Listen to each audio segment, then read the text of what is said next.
clients and our businesses need to accept that experimentation and rapid experimentation has to be a default setting within the enterprise. Engineers might have a bright idea, and we've got to be able to scale to support that bright idea when we go racing.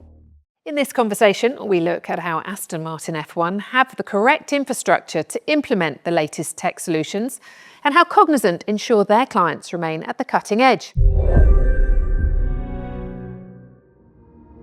Can you walk us through the core layers of AMF1's tech stack and how they work together to deliver peak performance during race weekends for the team? AMF1 has a multi-layer tech stack that fundamentally underpins our full race day operations, be that physical infrastructure, networking, cloud compute, operating systems, application engines, and then that end user at the end that's using them. So it's quite a complex system that's there to support the engineers either at the track or at the factory. So Naveen, how's Cognizant helping clients then across industries build their future-ready tech stacks that can scale securely, as you mentioned, but also flexibly as well? You start with the infrastructure. The infrastructure has to be, you cannot use the infrastructure from yesterday to compete today.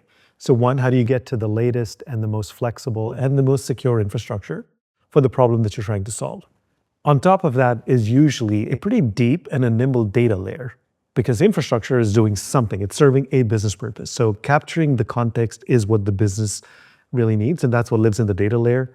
On top of that is either analytics or AI or the application stack. And then at the very top is the experience layer. Our starting point usually is to see how we can put each of these layers together and then make sure we tie it from the bottom to the top, right? So experience first, the intent, the smartness that we were speaking about, and then the infrastructure that scales up and down very quickly with reliability and security built in. That's sort of the secret sauce. And that really resonates. I mean, in terms of what we require for a tech stack, it has to be flexible because engineers might have a bright idea the following week, and we've got to be able to scale to support that bright idea when we go racing. How do you manage the ingestion and the analysis of the terabytes of telemetry data that you get across the race weekend, but also keep the systems fast and secure?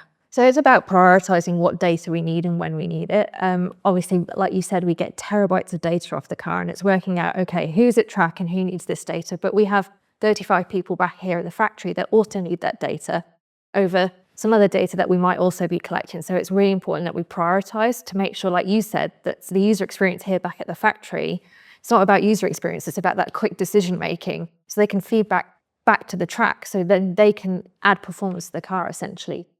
Having a digital twin gives you a little bit of a head start in creating the right infrastructure, the right models, and essentially making sure there's no surprises in the experience. So looking ahead then, what is one takeaway or piece of advice that you'd offer businesses when it comes to tech stacks?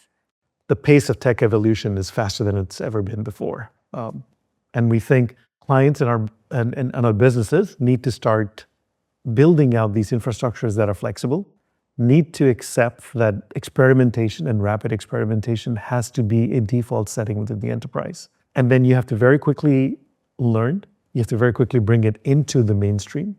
And when an experiment doesn't work out, be as quick and be forgiving about the experiment and move on to the next one. So I think that need for rapid experimentation and the ability to do it at scale is critical now. Brilliant. Listen, fascinating. Thank you so much for joining us today. Thank you.